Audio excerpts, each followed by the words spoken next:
Okay guys, magluto tayo ng adobong pusit. Ito tayo ngayon. Lilinisan linisin muna natin yung ating pusit na adobuhin. Ito yung bay. Ganito siya kalaki. Palit ba po? Oh, yan. Linis muna tayo ng ating adobong pusit. Tanggalan na natin ito. Oh, ito kalaki yung kanyang ano. Tapos yung odo.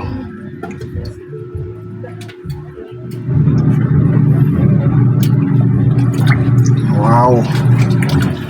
Uy, sarap. Muna nato tanggalin yung kanyang itong bibig dito ng idol. Yan o. Kasi tigas na kainin, no? Kanyang ngipin ang laki, oh. Yun na kanyang ngipin. Katapos yung mata natin siyang hiwain para maalis yung kanyang katas ng mata.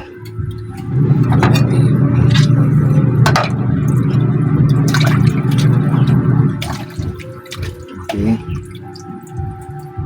So yung kinain niya, ito mga idol, itong nakabiting taba niya, sayang yan, natin tanggalin.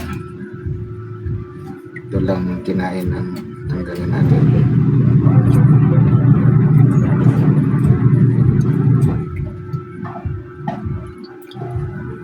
Ito yung itatapon.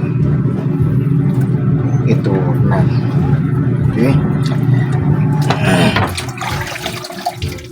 kanyang katawan, kuhain lang natin siya ng siyang hiwain mga idol. Sana all.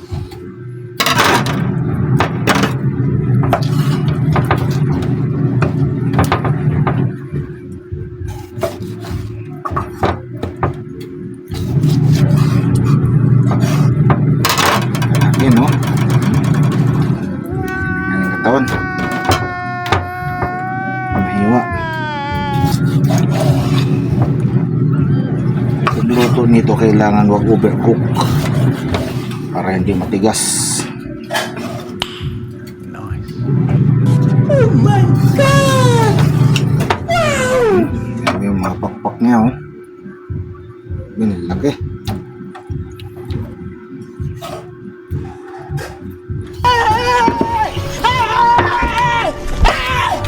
Why are you running? Bili namin to ng halagang 200 pesos yung isang piraso.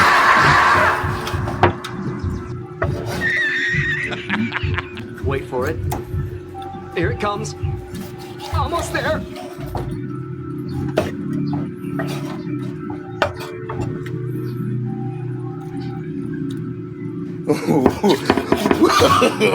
No, no, no, Yan. no.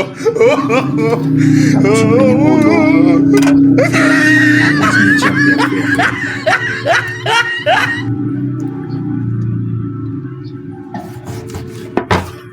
Yan.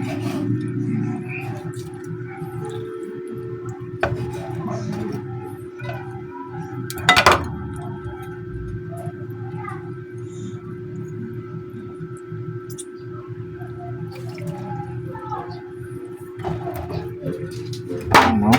Yung ulo, ang laki. Yung mga galamay, ang haba.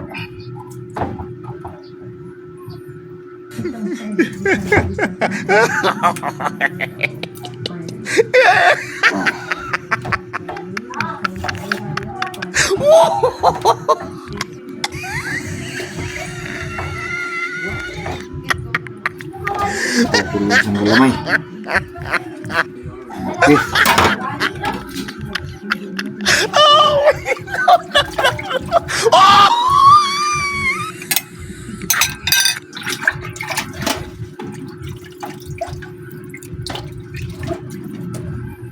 Ito yung kanyang ano sa likod, oh. Parang pamalo na eh.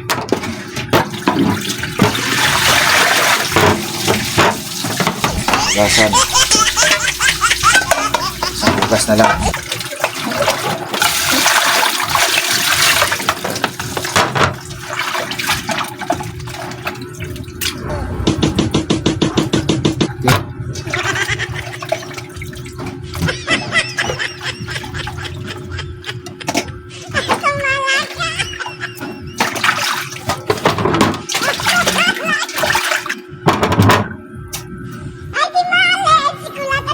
ang laman niya mga idol, isang puno. Ano? Okay.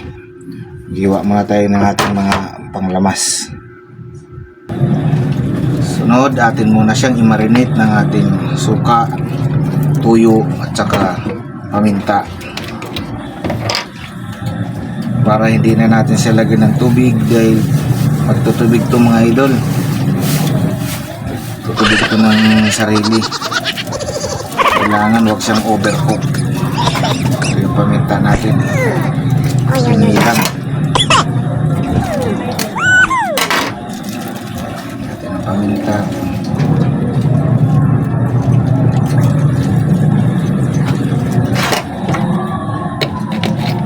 Tapos imikos-mikos lang muna. Yung lalaki kasi oh, grabe.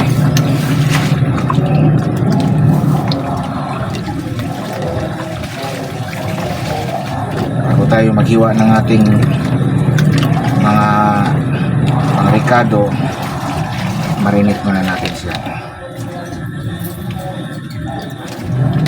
Yan. Okay.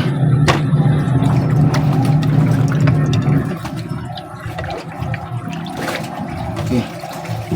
Tignan natin ang paminta. Okay.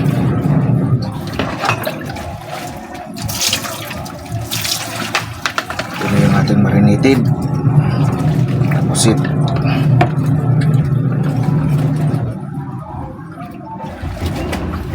And then, ito na yung ating mga nahiwa na simple lang. Luya, sibuyas, at saka yung garlic. Ito yung ating gamitin pagluto mamaya. Ito yung ating marinated na ano. Okay.